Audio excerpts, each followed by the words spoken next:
Salut à toutes et à tous et bienvenue sur la chaîne Malo Cycling pour une nouvelle vidéo et on se retrouve aujourd'hui pour une vidéo un petit peu particulière. Jusqu'à présent, je ne vous ai parlé que de cyclisme sur route avec Julien Alaphilippe, le Giro, le Tour de France et aujourd'hui, on va s'attaquer à 3 nouveaux sports de cycle, mais ce sont des sports quand même assez différents du cyclisme sur route. Le premier sport dont on va parler, c'est le triathlon. Je ne sais pas si vous connaissez. C'est 3 sports à la suite de la natation, du vélo et de la course à pied. Et c'est parce qu'il y a du vélo que je vais vous parler de ce sport. Sinon, pas grand chose à faire sur la chaîne. Le deuxième sport, c'est du XCO, dit pour les gens qui ne connaissent pas, du VTT cross-country. Un sport que en fait tout le monde pratique quand il se balade à vélo. Et le dernier sport, c'est du VTT de descente. Et voilà, ça va être les 3 sports dont nous allons parler aujourd'hui, puisque ce week-end a été un week-end de folie dans ces 3 sports avec plusieurs titres de champion du monde. Le premier sport, c'est le triathlon. Le triathlon, c'est une saison qui commence en mars et se termine au mois de septembre. Tout au long de l'année, au niveau international, il y a les World Triathlon Series. Avec ces étapes, on gagne des points et c'est un classement général à la fin de l'année qui détermine le champion du monde. Donc le premier au classement général devient le champion du monde. Cette comptabilité pour devenir champion du monde existe depuis 2009 et depuis 2009, seules 2 nations ont réussi à gagner ces titres. Les premiers sont les Espagnols et les autres sont les Anglais. Mais cette année, quelque chose de différent s'est passé car c'est un Français qui s'est imposé sur ce classement général de la Coupe du Monde. Et ce Français, ce n'est pas n'importe qui, c'est le chef de file de l'équipe de France. Il a participé à 2 Olympiades, a terminé 11e aux Jeux Olympiques de Londres, a terminé 7e aux Jeux Olympiques de Rio et 4 fois champion de France. 3e au classement général en 2015 en année pré-olympique. 2e l'année dernière, mais bon, il n'est pas que ça puisqu'il est aussi triple champion du monde de relais mix. Il s'appelle Vincent Louis. En cette année 2019, il s'est imposé sur le classement général de la Coupe du Monde des World Triathlon Series qui a commencé au mois de mars à Abu Dhabi et s'est terminé samedi dans la capitale olympique, Lausanne, en Suisse. Il devient à 1 an des Jeux Olympiques de Tokyo le premier Français à s'imposer sur ce format au championnat du monde car un Français s'était déjà imposé en 2000. Donc ça faisait quand même 19 ans qu'un Français n'avait pas gagné les championnats du monde. Mais c'est aussi le premier à gagner ce format qui est vraiment très difficile à aller chercher puisqu'on va dans tout un tas de villes qui ont des climats totalement différents. Donc il faut savoir s'adapter.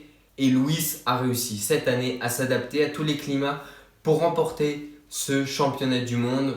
Après sa grosse désillusion aux Jeux Olympiques de Rio en 2016, il est enfin prêt à conquérir cette médaille d'or olympique qui lui manque à son palmarès et à laquelle il tient tant. C'est pour ça que l'année dernière, il a changé de centre d'entraînement et a commencé à s'entraîner avec le champion du monde 2018, 2017, mais aussi 2016, Mario Mola. Et ça y est, il a atteint un niveau exceptionnel. Il est très performant en natation, son sport de prédilection.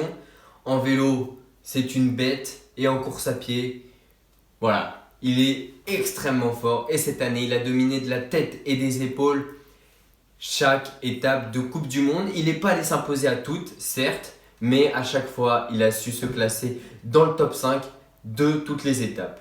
J'ai dit qu'il ne s'était pas imposé à toutes, mais il a quand même réussi à s'imposer au Japon, à Yokohama, et a fini 2e de la WTS d'Hambourg en Allemagne.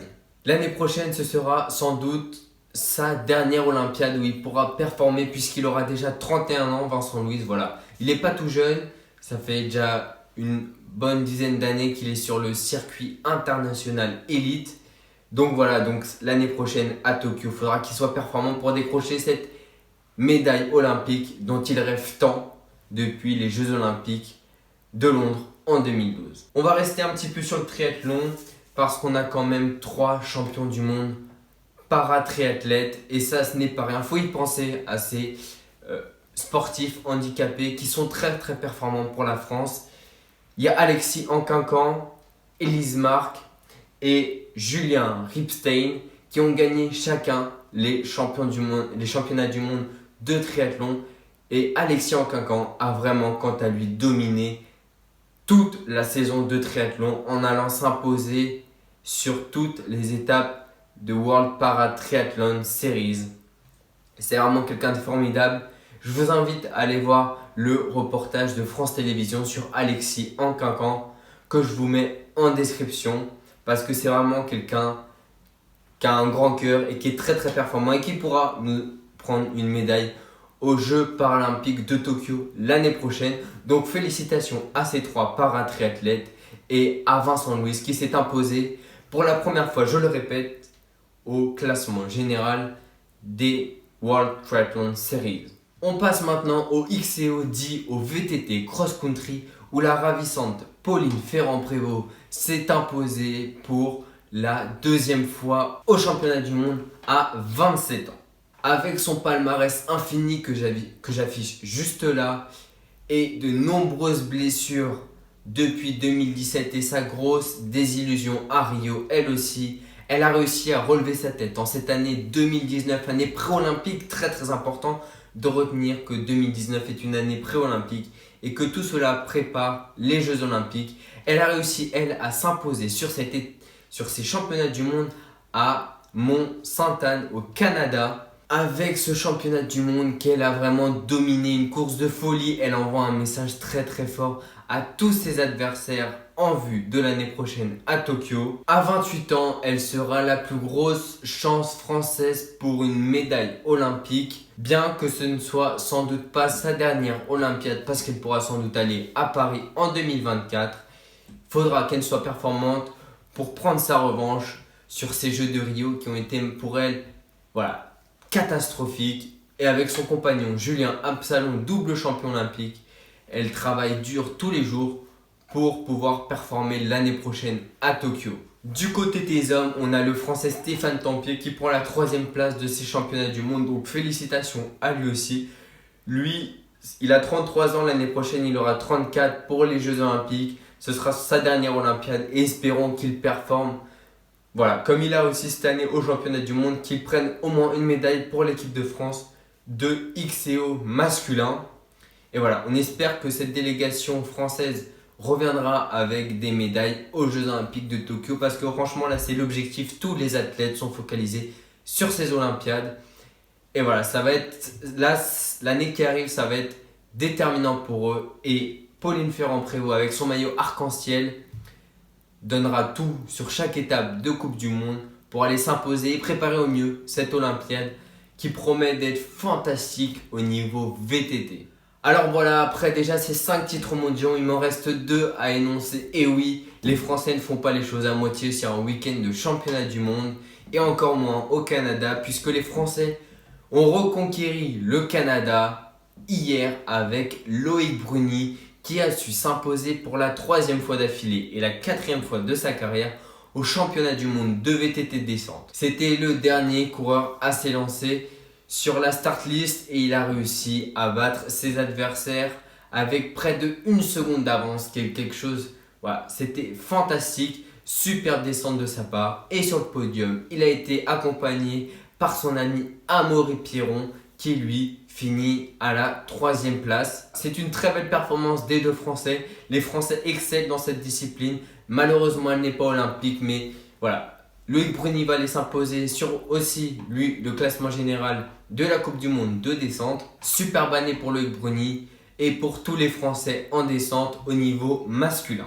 Du côté féminin, la Coupe du Monde a été moins ravissante que pour le côté masculin, mais les championnats du monde ont été tout aussi beaux puisqu'il y a eu aussi 2 médailles françaises avec aussi le titre de championne du monde pour Myriam Nicole et la 3e place de la course pour Marine Caribou. La délégation française revient donc du Canada de Mont-Sainte-Anne avec 6 médailles sur ces championnats du monde, 3 titres mondiaux, 3 troisième places. C'est un magnifique bouquet pour la Fédération française de cyclisme. Voilà, félicitations à eux. Ça a été un très très beau week-end de compétition. En plus, en triathlon, on a eu Vincent Louis qui a su s'imposer au classement général après une magnifique saison. N'hésitez pas à aimer la vidéo et à vous abonner sur la chaîne YouTube en activant la cloche des notifications pour que vous soyez au courant des prochaines vidéos qui vont sortir. Et moi, je vous retrouve le lendemain de la course des championnats du monde de cyclisme sur route pour analyser une course qui va sûrement être aussi palpitante que ce week-end. Moi, je vous dis à dans 3 semaines et bonne route à tous.